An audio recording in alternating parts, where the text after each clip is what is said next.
Stop the Swerve is a campaign run by the Hamden District Attorney's Office to combat impaired driving.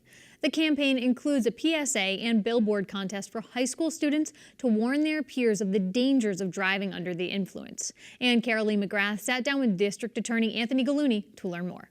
Stop the Swerve is a program that we started just about 3 years ago. It culminates every year with a big conference we hold at the Basketball Hall of Fame, and it brings hundreds of kids in to engage in interactive exhibits, watch the video that we produce that talks about the real dangers and the tragedies associated with distracted and impaired driving. I think the general theme with a lot of these accidents is they wish they could have just back that 2 minutes to have changed it all.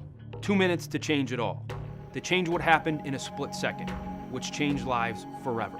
We also engage with high schools across the county to have them produce public service announcements and billboards, and then we award $10,000 to each winner for that school's technology equipment for the best PSA and the best billboard.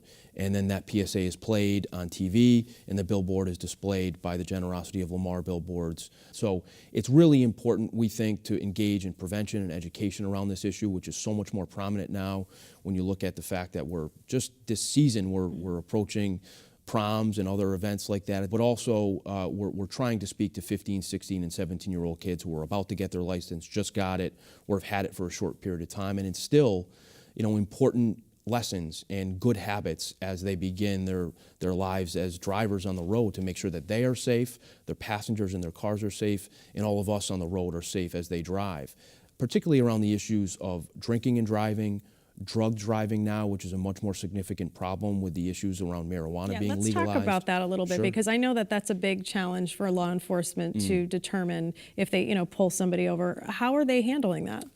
Right now, it's a problem yet to be figured out, really, because unlike alcohol, there are not those hard and fast indicators of alcohol consumption to a point that would render someone too impaired to drive on an illegal basis.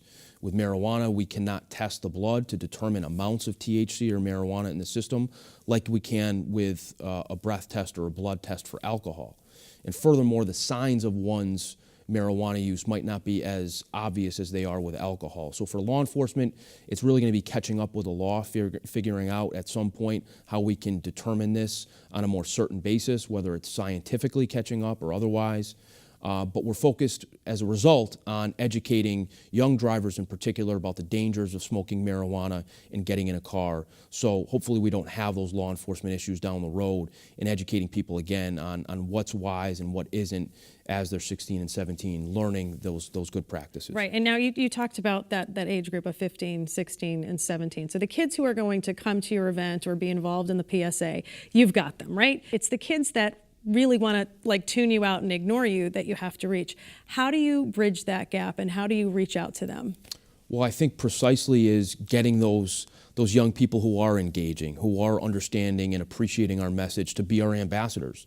Because the 15, 16, 17-year-old kid who may be averse to authority figures or to a district attorney wagging his finger at him. Absolutely, right? If it's a peer, if it's someone who he sees, in class or on the baseball field, can talk to that person, hopefully, and educate those more recalcitrant young people with, a message that's more relatable from someone their own age. And it's in the situation where they're leaving a party or they're leaving school and someone is making that bad decision where that person can intercede. At the very least, if we are resonating with that one young person who is not going to get in the car after smoking marijuana or drinking or texting while he's driving, at the very least, that young person doesn't get in the car with somebody who makes a bad decision. So I think, the more prevention we can do, the more lives that we can potentially save. And you mentioned it. I mean, we are in prom season, we're in graduation season, and this is like a huge time. Think of all these seniors who are so excited, but it's such a huge temptation to fall into exactly that scenario that you're talking about. And we talk specifically about that. We say this is a time to celebrate. This is a time to be happy and enjoy your accomplishments, whether it's graduation or the end of the school year. But just be mindful of the dangers that come with it. You do a lot of programs for youth. You have a basketball league. I know that you've gone into the schools and helped kids do mock trials. Why are these youth programs a priority for your office? It's really an idea and a focus that I came in with, 3.5 years ago at this point, to prevent as much crime as we possibly could. I mean, we're always going to have to do the nitty-gritty, tough work in our courts to protect people and to enforce the law, but the extent that we can prevent crime by especially talking with young people about current issues, whether it's opiate use, whether it's bullying, distracted driving, violence prevention, et cetera, the better off we're going to be about, again, that young person making a good decision when that crossroads comes before him.